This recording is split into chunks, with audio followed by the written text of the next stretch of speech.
Hi, I'm registered dietitian and nutritionist Wendy Wesley, and I'm here in the St. Petersburg Free Clinic Teaching Kitchen.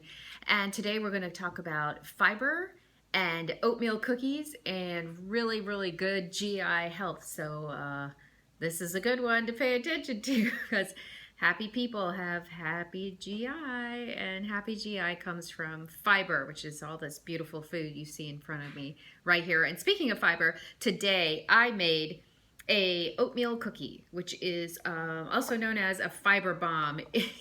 These are great. I've been making these for 15 years. This is my go-to, my favorite oatmeal cookie recipe. I put raisins in it, and today, the ones I made today, I put walnuts in. And so there's 3 ingredients in here that are very, very high in fiber. It's the oats, it's the raisins, and it's the walnuts. And these are just very, very nutrient dense. They taste great. I put cinnamon and ginger in them because I love a ginger cookie. And then I'll have the recipe below and all the ingredients below too. So the other reason I like this recipe a lot, this is my go-to cookie recipe, oatmeal cookie recipe, is that it only has a half stick of butter. Now this is a full stick, but this recipe only has half a stick of butter. It also only has a half cup of sugar and a half cup of flour. So they really are getting their, the main ingredient of this cookie, the star of the show, is the oat, which is a very, very, very high fiber food. So the other thing I want to talk about today is staying healthy during this time, and that includes good GI health. Yeah, I'm going to go there today. I'm going to talk about 3 things to have healthy GI, and that also means going to the bathroom every day, or maybe even more than one time a day. And how do you do that? 3 ways. Stay with me. Okay, 1 is movement. One of the best ways to make sure that you are maintaining good GI health and you'll have healthy bowel movements every day is to get up and move. And this doesn't mean go to the gym and lift weights for 3 hours or swim a mile or run a marathon. It really can just mean get up and walk around your neighborhood, take the dog for a walk, take a bike ride, something like that. But you should try and move every single day. And I'd like you to get rid of this idea that exercise is all or nothing. You're either going to go all the way and do it perfect, get rid of perfectionism, kill perfectionism in your life, both in exercise and in the kitchen, and just get up and move. So that's the first thing is you should do every single day is move. The second thing you should do every day is hydrate, because a healthy GI is a hydrated GI. And so water, water, water. If you're a caffeine drinker, that can be dehydrating. So you want to make sure you're drinking a lot of water. So that's number 2. To go number 2 is, is to drink lots of water, stay hydrated. A hydrated GI is a healthy GI. And then number 3 is our friend, dietary fiber. Now, there are 2 kinds of dietary fiber. It's insoluble and soluble.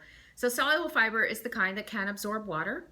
It is not better or worse than insoluble fiber. They're just a little bit different. And then insoluble fiber will remain intact all the way through your system, and it will help bulk the stool, and it'll help have easier and more frequent bowel movements. So they're both great for that, and I have in front of me some wonderful examples of some high fiber foods. Of course, oats. I looked at the label, and these oats are 50% insoluble, 50% soluble, for a total of 4 grams. So anytime you see 4 grams or more of fiber per serving, you know that's a really high fiber food. This quinoa is a very, very high fiber food. It actually is a seed. Quinoa is a seed. Raisins and other dried fruits, dates, figs, very, very, very high fiber, good for GI health. Cabbage, another super high fiber food. This is mostly insoluble, along with celery and carrots. And then some of the soluble fiber are beans and apples. Green beans, more insoluble, wonderful, wonderful for fiber. Potatoes, wash them of dirt, eat the skins. Eat the skins. Good vitamins, good minerals, and fiber in the skins. And lentils. Any bean, any legume is going to be a very, very high fiber, high nutrient food. So I always say, what should the main focus of your diet be? Fruits, vegetables, nuts, seeds, beans, legumes, whole grains, oats, quinoa, barley, brown rice, whole wheat bread. All of these things are very, very high fiber, high nutrient. Typically where you see bright color in nature is where you're going to find lots and lots of natural fiber. You'll also find it in the brown foods. You'll find it in whole wheat bread, in brown rice, in brown beans, and things like that. Mushrooms. You'll find fiber in all plants, essentially.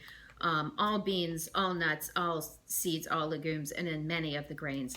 Where you won't find fiber is in processed foods. Okay, you will not find a lot of fiber in things that comes in boxes, bags, packages, plastic, things like that. You just won't find it. So the more you can eat from the plant kingdom, the more fiber you will have, the better GI health you will have. And today is all about staying happy and healthy and eating well. And I thank you for listening today. My name is Wendy Wesley. I'm a registered dietitian and a nutritionist here in the St. Pete Free Clinic Teaching Kitchen, and I'll be back tomorrow with another video and nutrition lesson. And I appreciate you paying attention. Okay, bye-bye.